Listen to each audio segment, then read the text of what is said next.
Good evening. My name is Av. I'm going to, I was tasked with introducing our headliner for the night, Greg.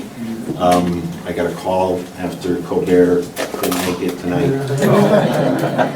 He thought it would be funnier to host the other gig that he had, which was the Matt Gaetz and Marjorie Taylor Greene rally. But can you hear me back there? No. Okay. Well, I think you'll be able to be louder, project louder. So, you know what they say? What do they say? They say that if you're still paying $5 for a bottle of Smart Water, it's not working. So that's it for the jokes. I'm going to leave it to the boss. I'm just going to bring that on for you tonight. But I want to just introduce Greg and let you know that for those of you who know Greg, this will probably make sense. For those of you who don't, I'll give you a little insight into what's coming. Greg, to me, is this image in my mind of, you've seen those lottery machines, the bingo machines that have the floating papers to pull out the lottery ticket, or the floating balls and you pull out the ball. Like, all that floating information is this man's brain. It really operates in that way, and I think you'll all be introduced and get to enjoy a lot of that tonight. So, without further ado, the man who brought you Letting Go Is All We Have to Hold On To, this fantastic book. If you don't have it, after you enjoy the evening, you'll have an opportunity to get it. But Greg, come on up and start the show.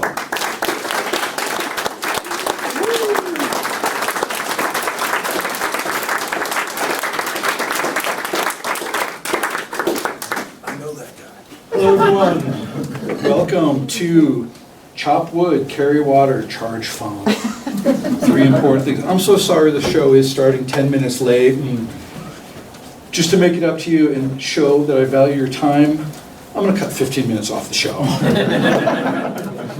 Done. This is my first time doing the show outside of Louisville.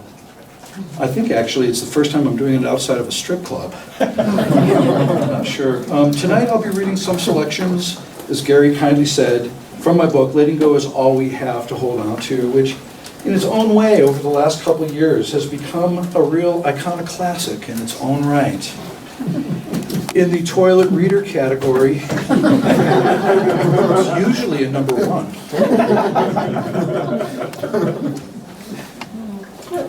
My book is a collection of one-line jokes, or aphorisms that I call laugherisms. But they're more than just jokes, in my opinion. They also convey, maybe in some oblique ways, a kind of philosophy about language and semantics and meaning. My friend Vic Shane once said, all humor is philosophy. I don't know if it all is, but I can say I personally use humor as a form of inquiry to chip away at the questions I have. When I want to know what I think about something, I try to write a joke about it.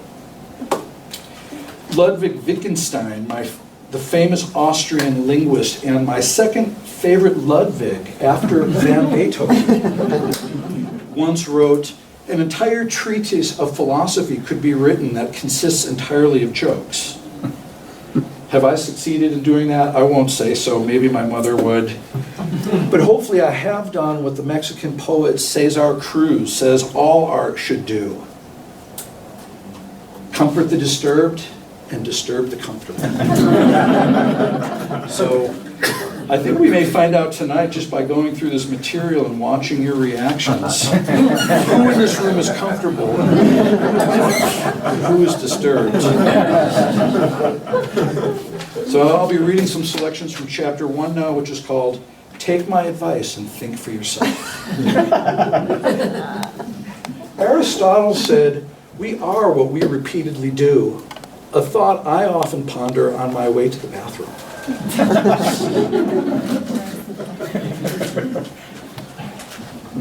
We were practicing Zen when the identity theft happened, which is why they didn't really get much.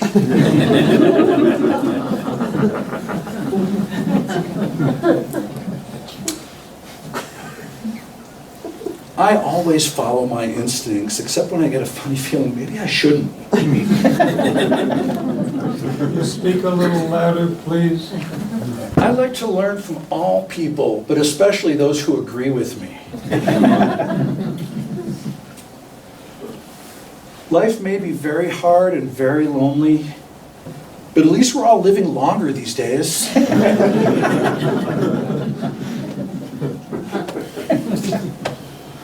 I love that you're such a free spirit, and I want you to be mine forever.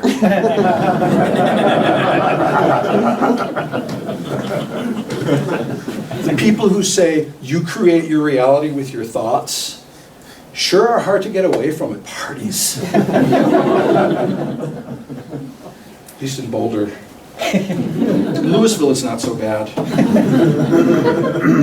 In my quest to conquer obsessive-compulsive disorder, I left no stones unturned.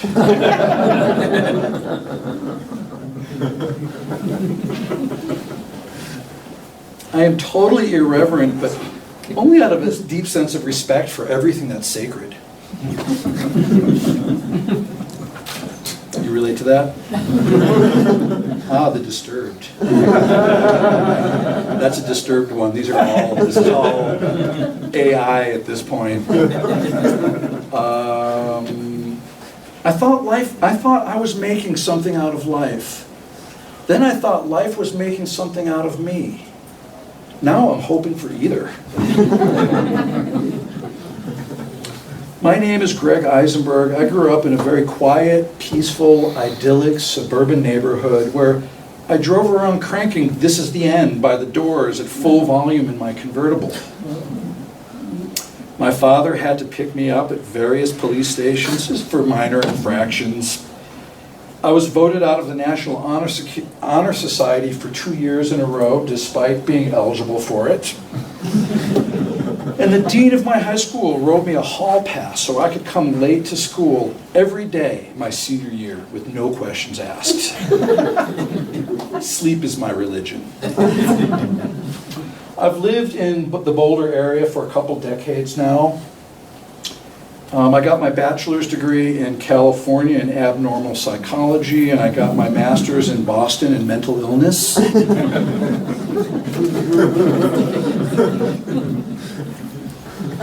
I used to be very heavy into Tibetan Buddhism, but lately I've become even more fascinated with Mongolian barbecue. I can't wait. Maybe I'll take 20 minutes off the show.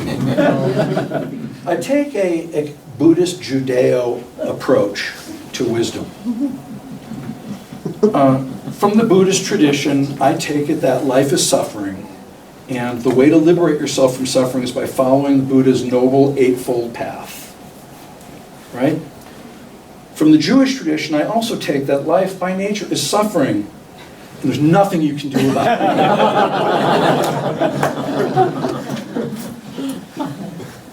I consider myself more of a stand-up philosopher than a stand-up comedian.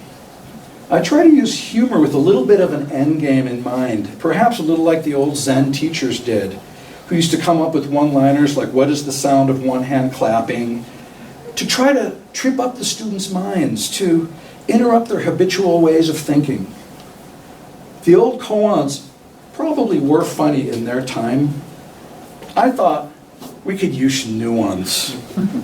I'll read a few from chapter 2. Real space has curves.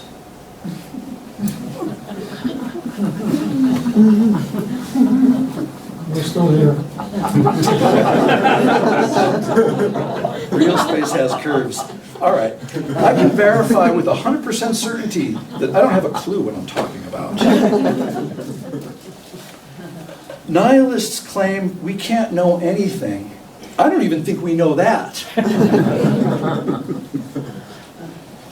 I would give you my undivided attention, but I feel it would be rude to the person I'm texting with.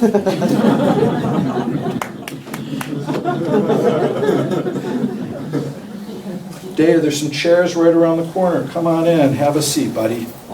Yeah, car is coming. I hate being self-employed. The staff is lazy and the management sucks. I totally resent your self-indulgent lifestyle and hope it rubs off on me as soon as possible.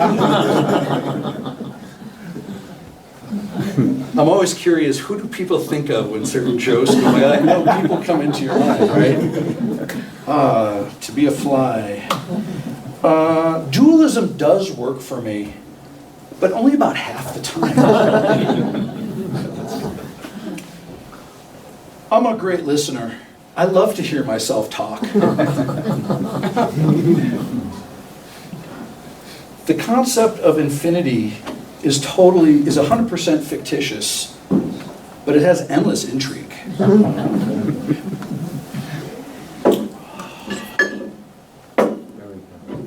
The pursuit of fame is said to be pure vanity by some of the most prestigious people in our society. If it bothers you so much that I'm being a martyr, why don't you just crucify me?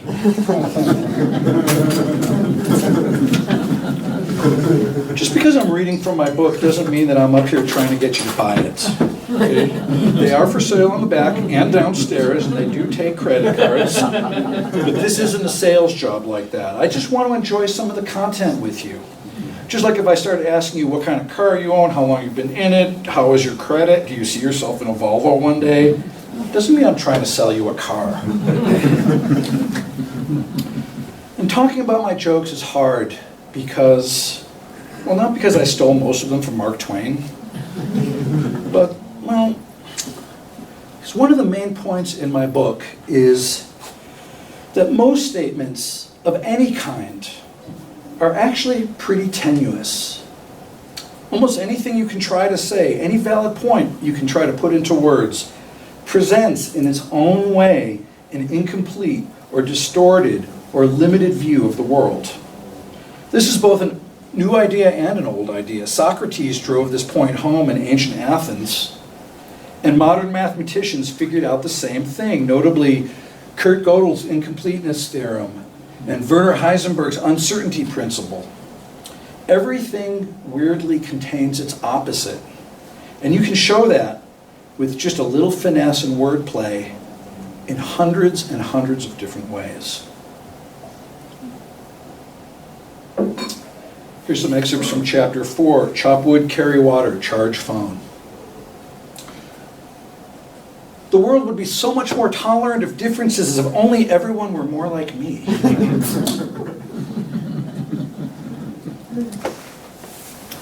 Lao Tzu said, "The truth that can be spoken of is not the eternal truth," which explains why he was always so quiet at parties. Succumbing to peer pressure is seriously frowned upon around here.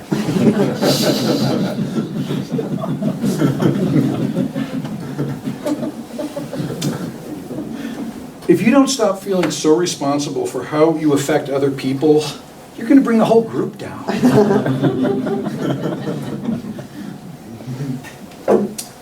I don't compare myself to others nearly as much as some people do.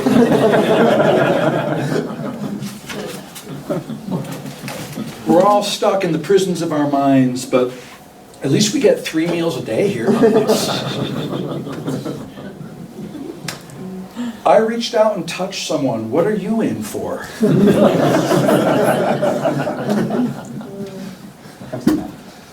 The disturbed again. When I see how little progress I've made in my Buddhist practice, I feel emptiness inside.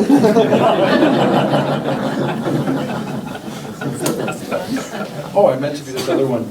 That meditation retreat was so bad, I wish I'd stayed home and done nothing instead. Some people just aren't lucky enough to appreciate how fortunate they are.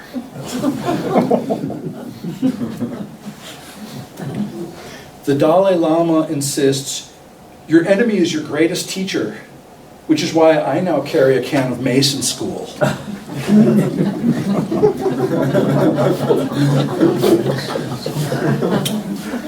George Burns once said, a comedian only makes you laugh, but a humorist makes you laugh and think. And tonight, I'm going to try to make you do all three.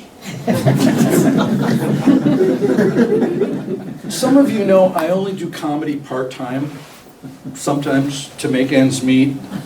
I do tragedy on the side. The hours are long, the pay is wicked, but it makes me feel alive. One of my literary heroes, Oscar Wilde, said, "There are really only two tragedies in life. One is not getting what you want, and the other is getting it." I usually try to focus on the second one, as you can tell, because I've got my coffee and my beer, so I don't want to miss out on any of the molecules.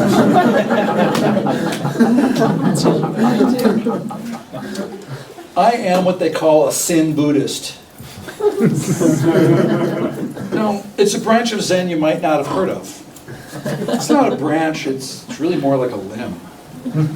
Like a nice long leg. No.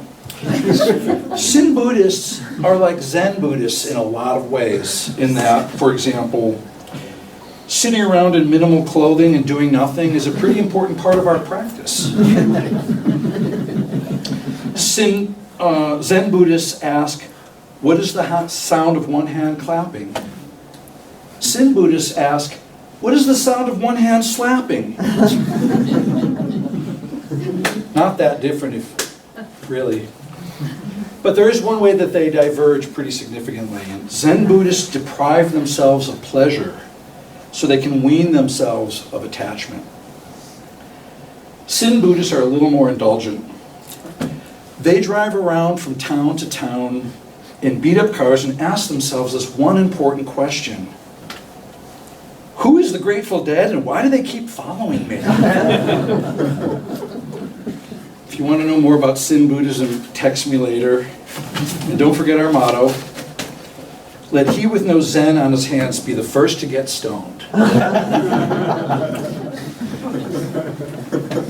I wanted to just read a little bit from the introduction of my book to you. And a radio interviewer once asked the Grateful Dead guitarist Jerry Garcia, what gets in the way of your creativity the most? Mr. Garcia's response was, everything I think. Pretty inclusive. I love that answer. That is one of the most humble things I've ever heard anybody say, and somebody who understands the limitations of his own thoughts. Nothing hinders our understanding of reality more than what we believe we already understand about it. Stephen Hawking is said to have said something very similar. The greatest enemy of knowledge is not ignorance. It is the illusion of knowledge. To learn to question what we already think we know without throwing away scientific evidence or indulging in fantasy is one of the challenges of our time. It's not unlike the philosophy of jazz expressed well by Miles Davis when he said, play what's not there. So I want to play with a little more of what's not there and read from chapter 6. I love what I don't know about you so far.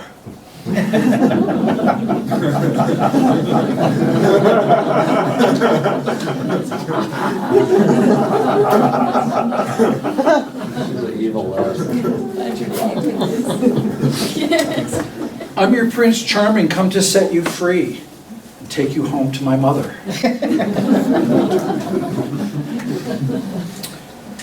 Other than how it compromises my sanity, I think our relationship is pretty healthy.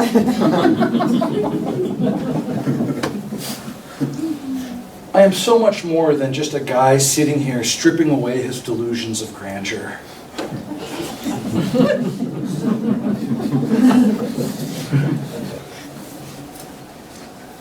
If only things had gone wrong earlier, we wouldn't be in this predicament.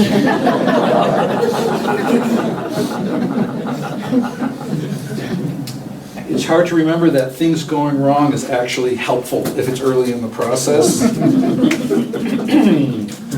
The concept of diminishing returns just keeps getting more and more important every day.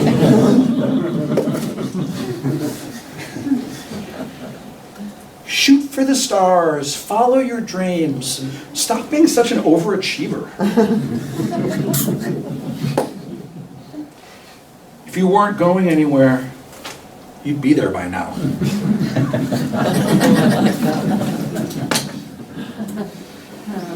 Oscar Wilde said, if you want to tell people the truth, you better make them laugh as you're telling it. Otherwise, they'll kill you. That's why I'm a comedian. That's why I'm still alive. But they did kill him, actually. Philosophy, the love of wisdom. If you don't believe that someone could get killed for philosophizing, for loving knowledge and seeking truth, just ask Socrates. All he did was try to prove that he, in fact, was not the cleverest man in Athens, as the Oracle of Delphi had declared. But he did so in such a clever way that eventually he was arrested for corrupting the youth. He was using the Socratic method to challenge conventional ideas and bring them, as I put it, to their illogical conclusions. And with the Heisenberg principles, which I sometimes call syllogisms, I'm also trying to knock conventional wisdom down and show the limitations of language and logic. I throw in a little sarcasm and call it the Socratic method. Socrasm. Maybe I'll share more of my Socrasm with you now. Here's a few from chapter 8. Think of me when you're meditating.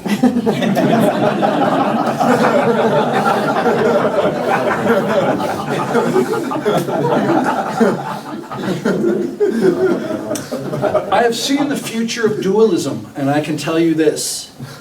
It's not all good.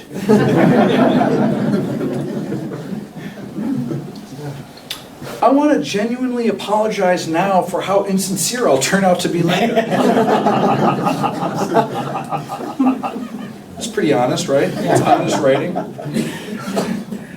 Congratulations. Today is the first day of the rest of your 30-year mortgage.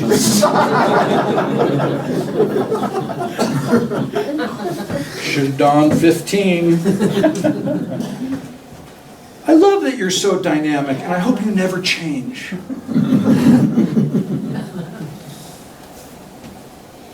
Most of the things that I worried about never came to pass. It was the things I never saw coming.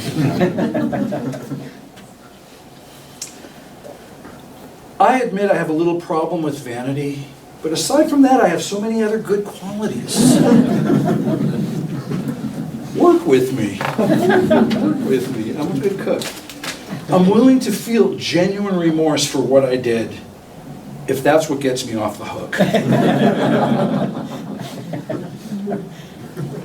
Because I always figured a little false humility is better than no humility at all. Hi guys, there's some more chairs right out there. It's okay, we're all family here. For a small fee, we say you can do great things with your life. For a large fee, we say you can do anything. Oh, that reminds me of, I should say it now. I'm looking for a new life coach, by the way. No experience necessary.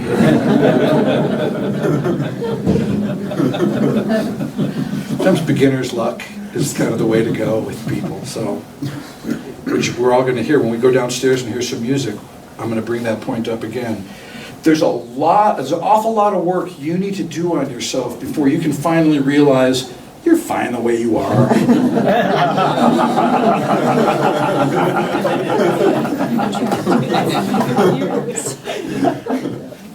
I recently read sections of Freud's landmark book, Jokes in the Unconscious.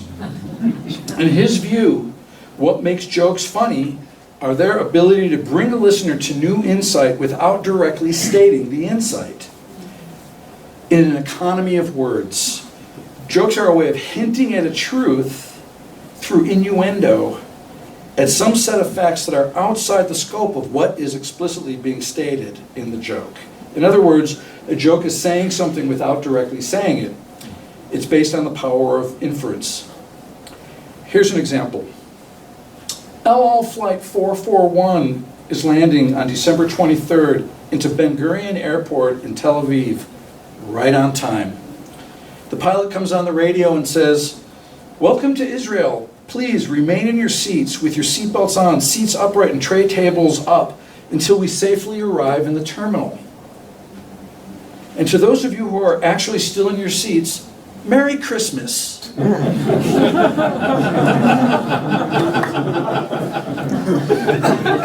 talk about that one a second. I don't know. Okay. I thought it was a good joke. The joke is funny because it's invoking something that isn't explicitly stated. It is making you think about the Jewish Israelis crowding in the aisle and pushing, and disobeying the orders of the pilot without mentioning them. It does so by directing your attention to the other passengers who are remaining in their seats. So, the art of the joke is providing just enough information, but no more than necessary to let the listener connect the dots themselves. And to do so in as few words as possible. So, it's a weird kind of economy of words. The more you are able to not say and still get your point across is what's funny. It's a game of how much you can say without saying it. Here's a few more Heisenberg principles from chapter 11. I'm going aggressively New Age.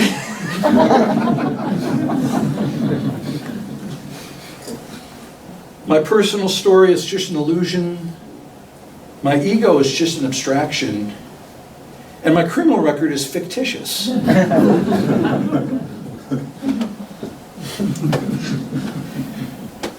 I am a holographic mirror of the cosmos looking at the moment for a good deal on snow tires. If you know of any.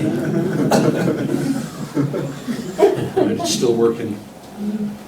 I stopped neurotically clinging to the past at 1:47 p.m. on November 12, 2012. Can't stop thinking about it.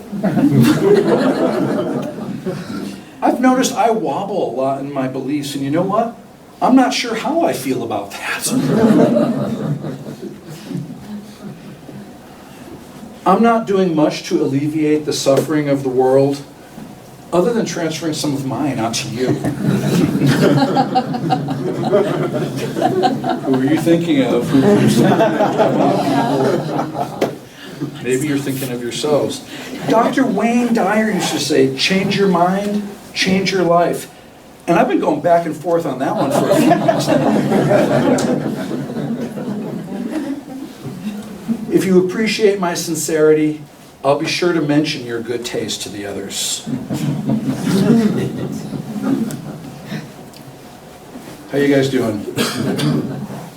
Speaking of Freud,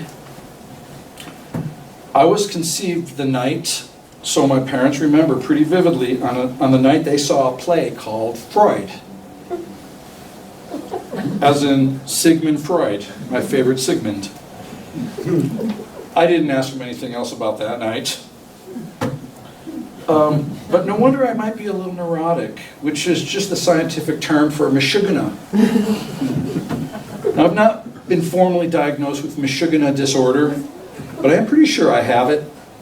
My friends were asking me, is neurotic a direct translation of Meshuggah? I don't know, you gotta Google that. My parents were big supporters of live theater back in Chicago, and I grew up seeing a lot of theater. Goodman Theater, Steppenwolf. I was exposed to a lot of drama at a young age, and created some myself, apparently. You see, I was born within a few hours of John F. Kennedy being assassinated. Some of you might remember that moment where you were. I remember where I was. I was 16 hours old. My birth certificate says I was born at 9:09 p.m., but my mom is sure it was closer to dinner time. I was induced, and she remembers the doctor saying, "Oh, this is going to be easy. I'm going to make my dinner party." That's the story of my life. That's the story of my birth. Anyway, being induced doesn't sound that good. You know, it's like being told you're late. Maybe that's why my dean did that. He was like, you know, you had it hard at the beginning. You can come late to school every day. Never thought of that.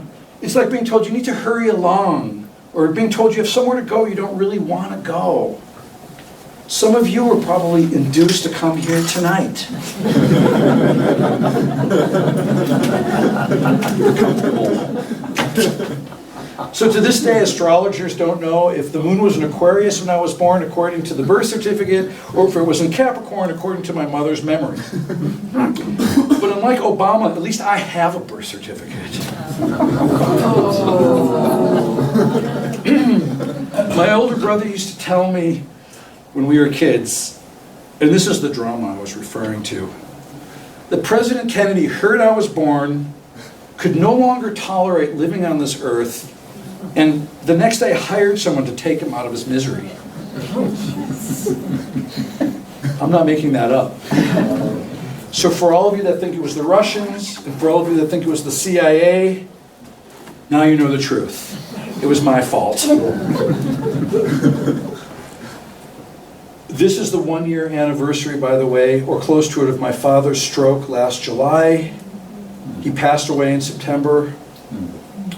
I want to say in this moment, Dad, I wouldn't be who I am today if it weren't for your influence. But I forgive you.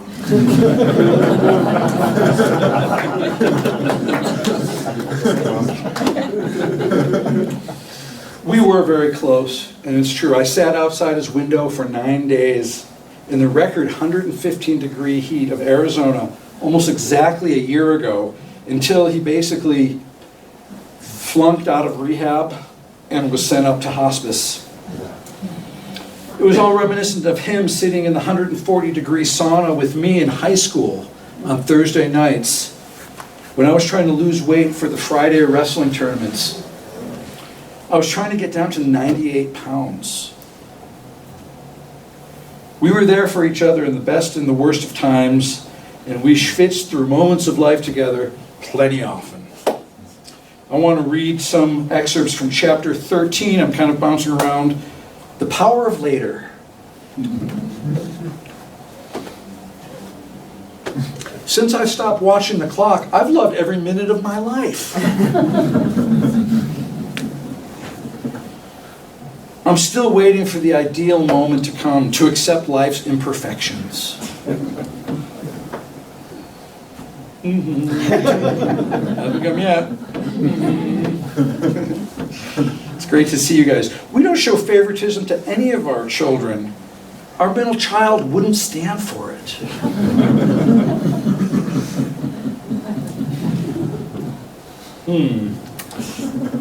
A life without comparisons is really much better than the alternative.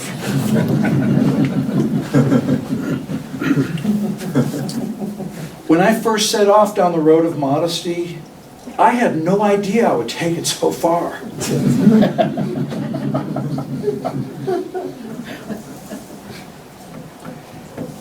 I was truly saddened to share the news of your misfortune with all of my friends.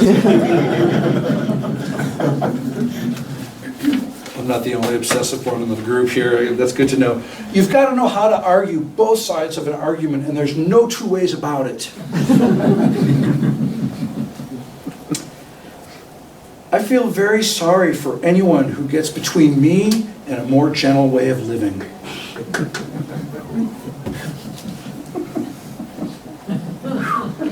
Boy, do I feel sorry for you.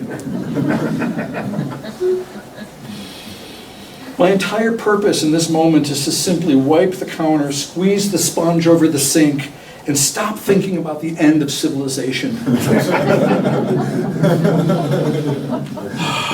Be here now. My grandfather was self-employed. He was a musician, by the way. He was a vaudeville musician.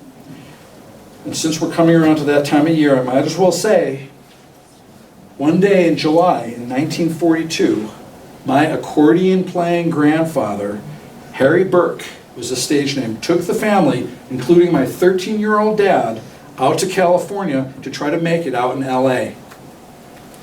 My dad said he remembered there were a couple of good gigs, a couple not so good gigs, maybe in some jazz clubs. But about 2 weeks after they got there, what happened?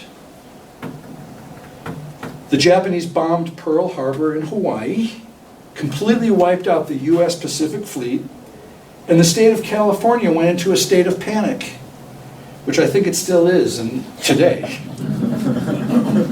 People were freaking out, venues were closing, people were leaving the coast, and so did my dad's family.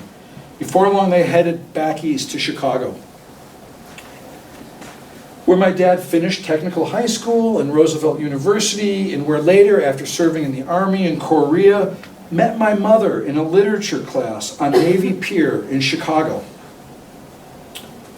And sometimes I ponder, if my grandfather had one more good gig, one more decently paid gig in some jazz club in West LA, maybe the family would have stayed in California and I wouldn't be here today. And the funny thing about that is, neither would you.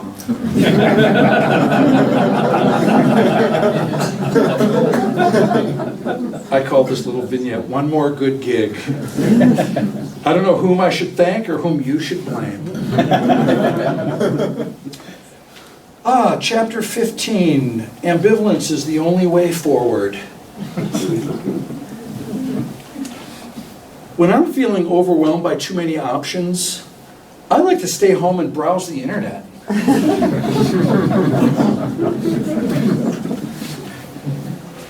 Now that I've walked a few miles in my own shoes, I can tell you this: I am not who I thought I was. Adam Smith, invisible hand of the free market, just showed me its middle finger again today.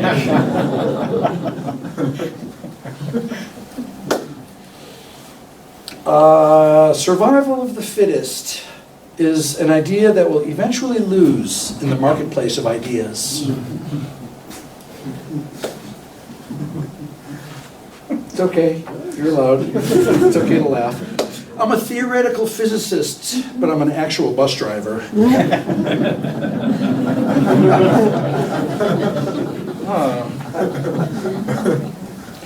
We felt so good about not having one kid, we decided to not have a second one right away.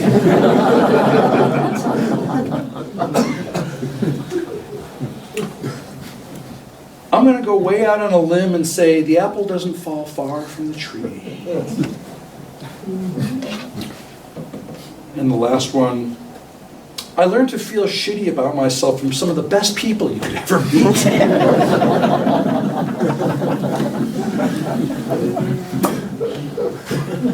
It's the year 2116, and a Jew has been elected president.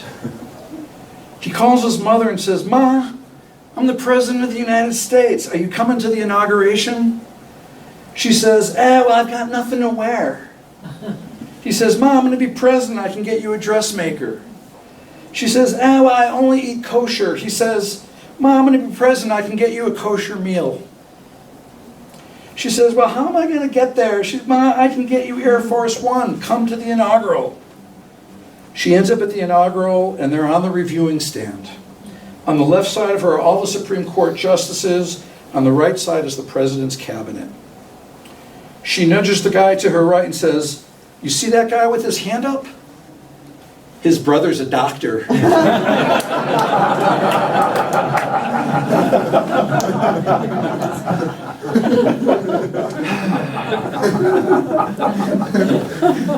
Sibling rivalry is a real thing. It's what many of the best chapters of the Bible and the Bhagavad Gita are about. For those of you who are only children, you don't know what you've missed out on. In the Bible, Cain kills Abel. He murders him out in the fields with his bare hands for stealing the father's blessing. Abraham's sons, Isaac and Ishmael, almost kill each other and require an intervention from social services. If I'm remembering correctly. Isaac's sons, Esau and Jacob, don't even text each other at this point. Jacob's youngest son, Joseph, was sold into abject slavery by his older brothers. And last we heard, he still works at the same Amazon warehouse. The Hindu epics, the Ramayana, the Bhagavad, and the Mahabharata are all family dramas. One time my brother and I were having fights about who gets to put posters up on which walls of our bedroom. One day we divided up who gets to control which walls. Well, we both got 2 of the 4 walls, and then, which was cool, but then he got the floor and I got the ceiling. Even at 8 years old, I knew I was getting a raw deal. George Burns said, "The major key to happiness is having a close-knit, loving, caring family in another city." Or as I say in my book, we don't have to be in the same room to feel the love we share. In fact, it's better if we aren't. When I was a kid, I remember my parents calling me Greggy Schmageggy. Greggy Schmageggy. I thought it was just a rhyme. I thought Schmageggy didn't mean anything. It was just a cute little expression like honey bunny or jeepers creepers. But about 2 weeks ago, for the first time in my life, I looked it up. It's a Yiddish word, Schmageggy. It means, does anybody know? Drum roll, please. Our drummer's here. It means nonsense. Bunk. It means absurdity. Now, I could take that in a couple different ways. But then I read on. In its essence, the word means nonsensicality, which in my book is an art form. I've made an art form of it. The art of not exactly making sense. And that, my friends, is a wonderful description of my laphorisms. 16 chapters of original Schmageggyisms, many of which play with nonsense and nonsensicality. So maybe Schmageggy fits, and I should wear it proudly. So if you see me on the street, you can say, "Hey, Greggy Schmageggy." And I'll turn around and say, "Hi." And you'll remind me of my dear mother and father. You'll remind me of my childhood in the quiet, peaceful, idyllic suburbs of Chicago, cruising around blasting "This Is the End" by the Doors in the neighborhood. Call me Schmageggy and you'll remind me of my childhood when I shared that small bedroom for 14 years with my older brother. That's the longest I've cohabitated with anyone. Call me Schmageggy, and if I'm being too serious, maybe I'll remember that absurdity or nonsensicality, or if I may flatter myself, the spirit of play, is practically my middle name. If you're ever reading my book and someone says, "What are you doing?" you can say, "Oh, just reading some of Greggy Schmageggy." I kind of want to practice it. Can we do this? Greggy Schmageggy. Greggy Schmageggy. One more. Greggy Schmageggy. Yeah. Here's a few excerpts from the last chapter of my book called "The Beginning is Near."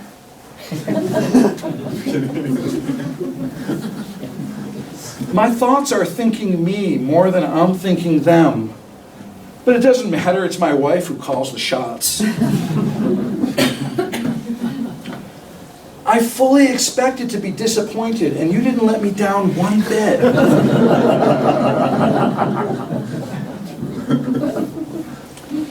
It's easier for a man to move a mountain than to conquer the flaws in his character. But all I'm looking for here is a bathroom and a Bud Light.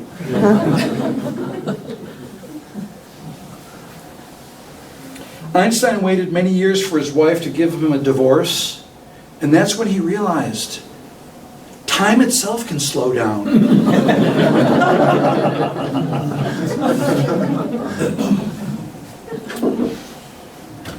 Consciousness has really come a long way since we stole the Neanderthals' land and invented pasta.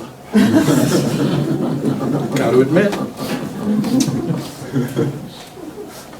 I'm grieving this whole week over how much time I've spent being preoccupied with loss.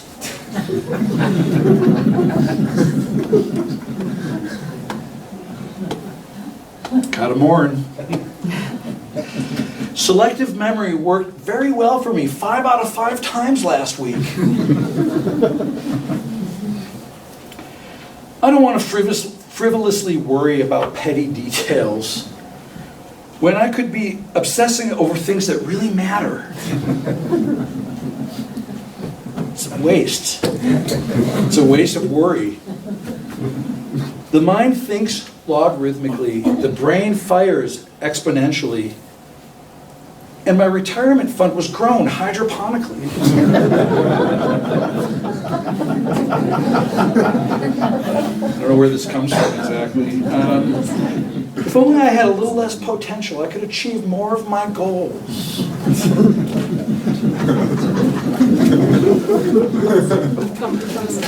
That one really got you. I think that was like, that's your take home tonight. We got to make you the plaque for that one.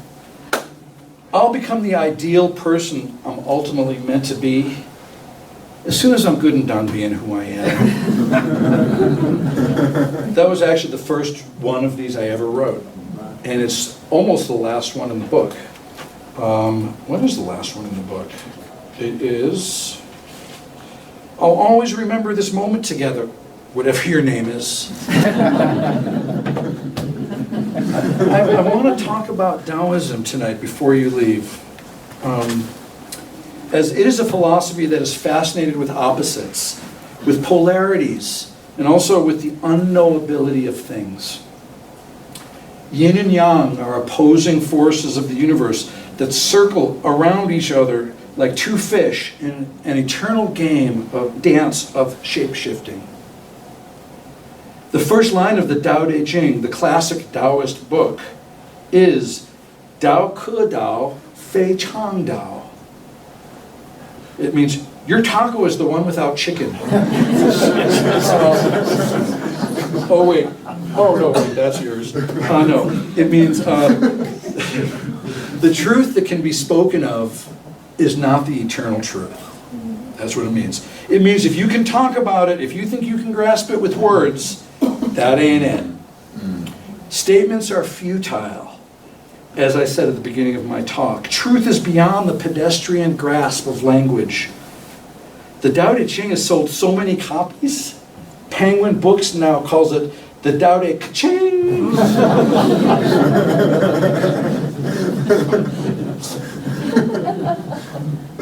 Just thought of that today. This way of thought was echoed very strongly by modern physicists once they too discovered the unknowability of the universe at a quantum level. The Heisenberg uncertainty principle is a great-grandfather of the Heisenberg principles. Werner Heisenberg, who proved that we can't really know where subatomic particles are at any given moment, famously said, "Not only is the universe stranger than we think, it's stranger than we can think." Buddhism, too, is preoccupied with the folly of certain thought processes, with the folly of thought itself, and ultimately the futility of thought. By approaching the subject matter with a little humor, I hope I'm taking a little bit of the edge off. That's why we say, this is everything you need to know about futility in a single paperback. I think listening to these strange koans together is a little bit like group meditation.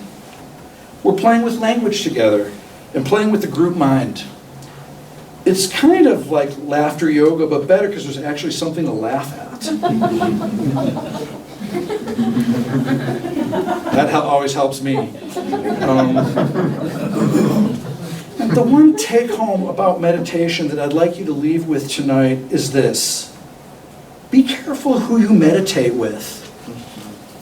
Because when you're meditating with someone, you're not only meditating with them, you're meditating with everyone they've ever meditated with. That's very funny. Protect your aura. So that's pretty much all I had prepared, but I want to end with something that I found today in my notes this morning while I was looking for something, and actually it was more like this afternoon. I'd forgotten I'd written it. And I was visiting my mother last year after my father passed away, and we were reading a book by Sam Levinson. an old-timey Jewish comedian, and his book about their childhood poverty, about the poverty of their youth. And a few days later, I think I wrote this. But before I read it, I just want to share, my parents were so poor as children. My father got his tonsils removed at a church on a table because they were doing that for free on Sundays. And my mother borrowed her wedding dress from a friend who was kind enough to let her take it in a little. Like I said, I don't remember writing it, and this is just an excerpt of what I found today, and I thought I have to share this tonight. There is a loveliness to my mother and father that everyone could see almost immediately. And my dad had more pals than anyone I know. That's what I can tell you about them. To come from that cradle of love, to bask in the extra attention from those two wise, loving people with healthy attitudes and values, with their light shining on my soul, whether I am near them or far away, and to live with the quality of emotion that they brought, the people behind the actions and the inspirations behind the people, is a set of privileges that can feel difficult to bear. One could reasonably expect so much of oneself in life coming from that bedrock and that soil, emerging out of that generation's caring, emotional parenting style. My mother remembers me playing outside as a child and then running inside to write an idea down on a piece of paper, lying on the living room floor, and then running back outside to play again. She must have smiled to herself. Their support for my creativity and their connection to me through my creativity is the cord of life that I've been hanging on or hanging from my entire life. My entire life is about taking the gift of confidence in my writing that my parents gave to me to its ultimate potential. Failing to do that in their lifetime, not my lifetime, in their lifetime, would have been a huge failure. I'll probably never get to know how much of these golden qualities to attribute to that entire generation who knew how to sacrifice, or how much to attribute to the warm Jewish culture of Eastern Europe that my parents sprang from, or how much to attribute to them personally, to my mother and father themselves.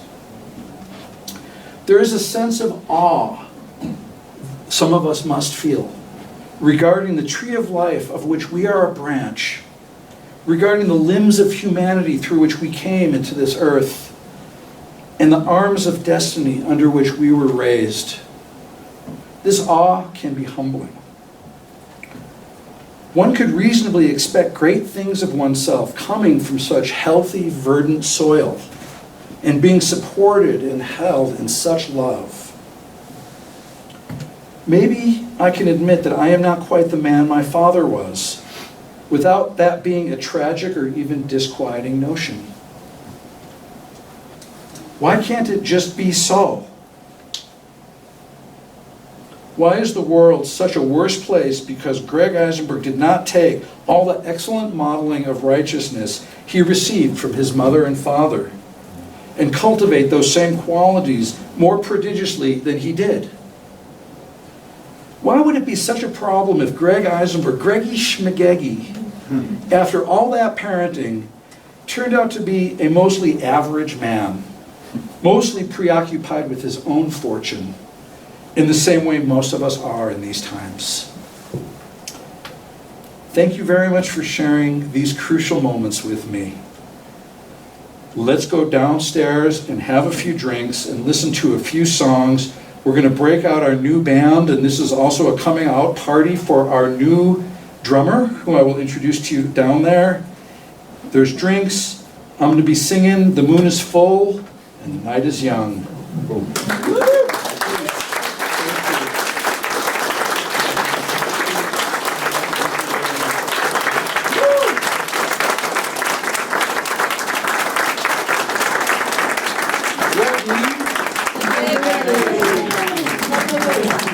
Please stick around. We're going to play some tunes for you now.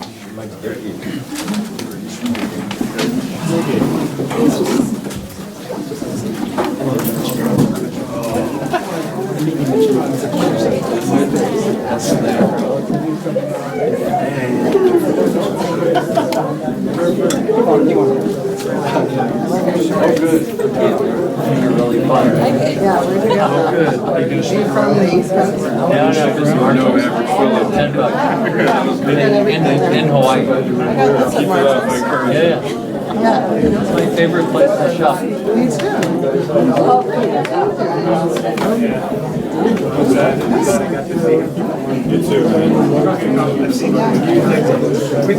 What's going on? Chris? Nice to meet you. Really enjoyed it. Okay.